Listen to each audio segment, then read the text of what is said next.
Hi. So I want to talk about how self-help can become self-sabotage and how we can get a feel for that and hopefully stay in the zone of helpful for ourselves.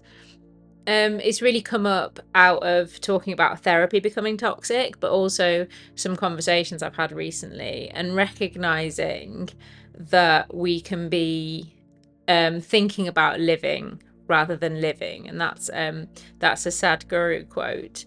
Um, and it's a really lovely thing to ruminate on. Like, are we living or are we thinking about living? And I think this is one of those areas where it's a lovely thing that sums up the issue with self-help. And Alan Watts talked about it a lot as well, where we can get so caught up in whether or not we are being enlightened enough, we can completely miss living. We are here to live, we're here to be in life. So that's why I wanted to talk about it. And how do we balance the desire to be better or creating a better experience for ourselves? How do we balance that with not with sort of not living in the present or becoming present to what's going on for us? Because that to me seems the challenge of, I want to be present to my life. I want to be here in it, but I also want it to be better.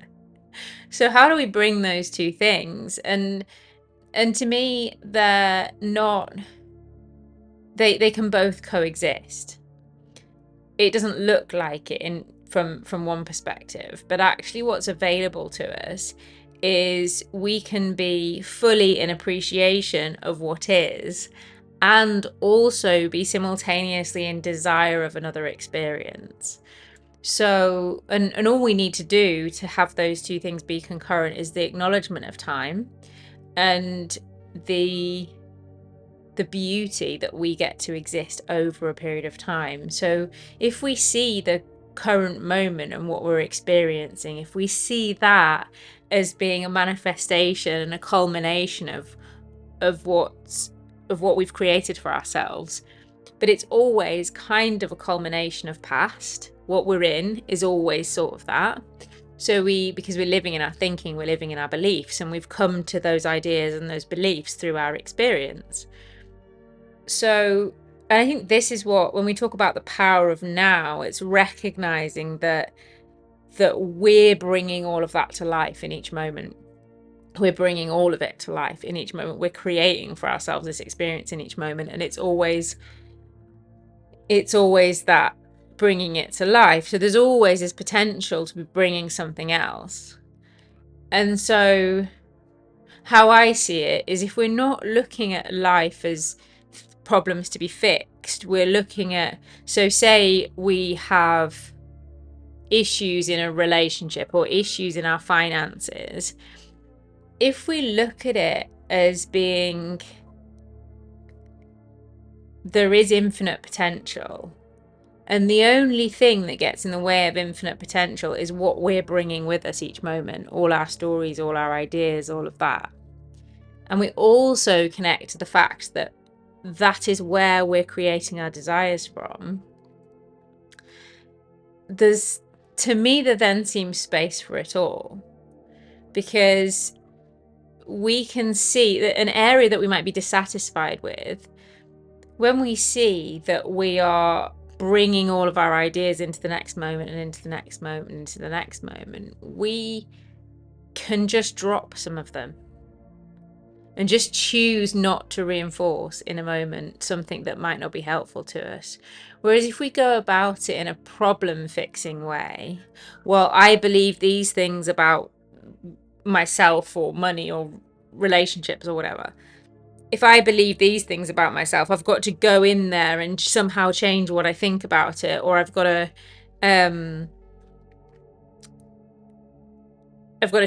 analyze it. Well, what am I thinking that's wrong? What's not helpful?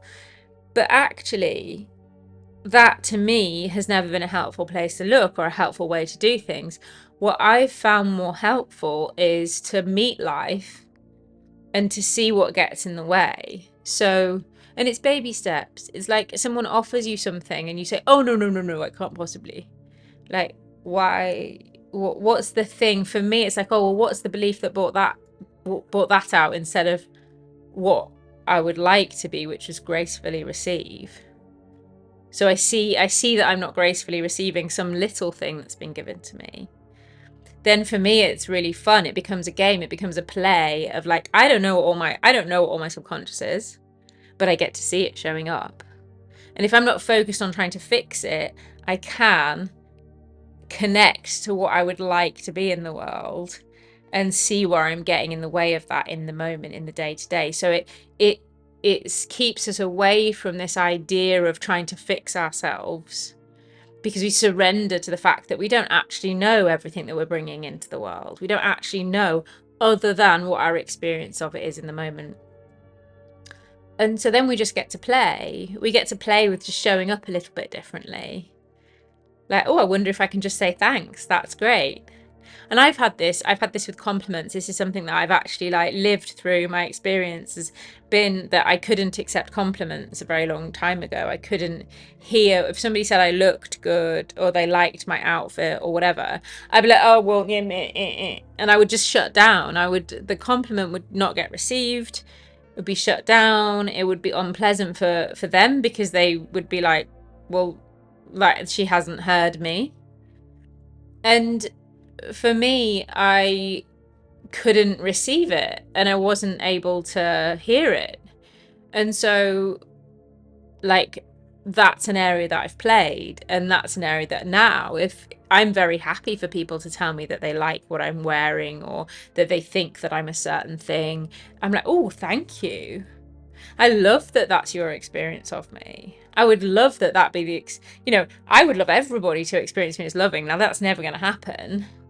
I would love everybody to experience me as delightful. That's never going to happen. But because I know that I would like that, and I've been honest with myself about liking it, I can just enjoy when somebody says it. I can just, oh, that's really wonderful. I'm really glad that lands with you. I'm really glad that's your experience of me.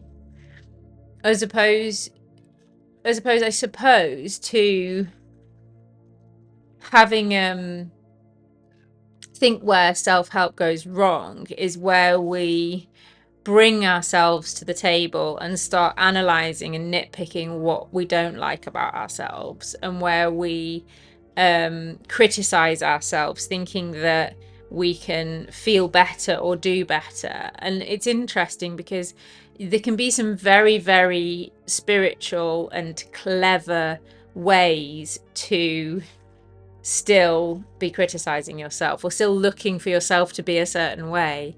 And for me, knowing that I'm inventing it all and I'm probably wrong has liberated that aspect of it. The other way that I've seen, and I've done this too, of self-help not being helpful, is when we think that our wisdom or our truth is going to sound like somebody else's, that somebody's words resonate with us, somebody we experience as a powerful teacher or as somebody who knows things, we try and sound like them to ourselves, or we try and do what we think they would do.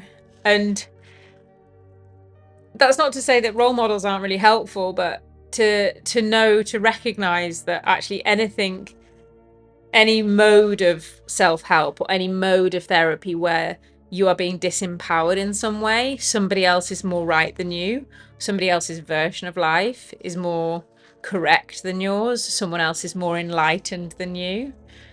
All of that, like anything that feels like disempowerment, to me is unhelpful, because then it leads us on a chase, because we're always our own power, but we can kid ourselves that it comes from somewhere else. And when we're believing it comes from somewhere else, we're chasing our tail and we ain't ever going to catch it. So it's really, really helpful as a tool, or as a mode of understanding, or as like a check-in with yourself.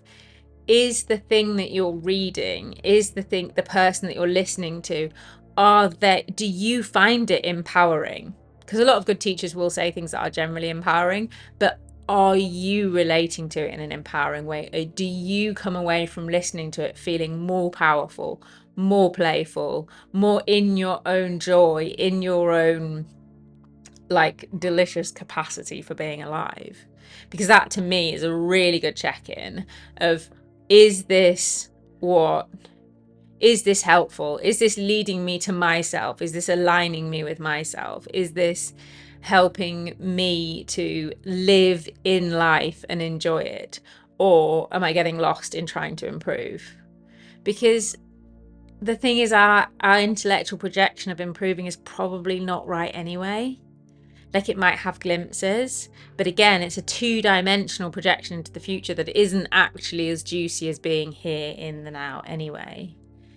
And what I've discovered is that any version of life that I can invent in the future is exactly that. It's two-dimensional. It's not, and often doesn't come to pass in the way that I think it should come to pass. Or my desires that I would project from this state of consciousness, actually in 6 months, a year, I will actually want something different anyway. That thing that I thought was my ideal, I've actually grown out of. So that's why sort of that kind of critical analysis of our behavior or our thinking sort of feels back to front to me. Whereas when we can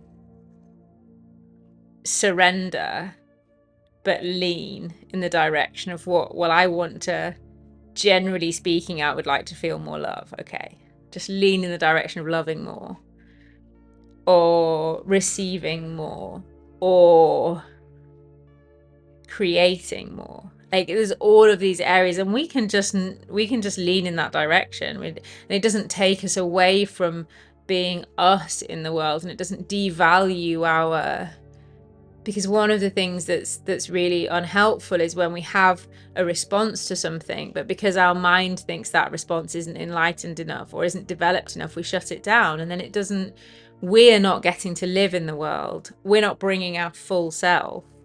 So I think it's really valuable to just hold lightly our ideas of what enlightenment would look like for us, or hold lightly what improvement would look like for us, and stay connected to being alive as a human being on the planet and doing the shit that you enjoy and playing and creating.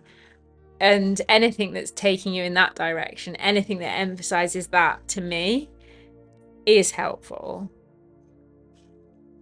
So yeah, I think I've talked about that in the way that I want to. And again, I welcome comments. I welcome different perspectives.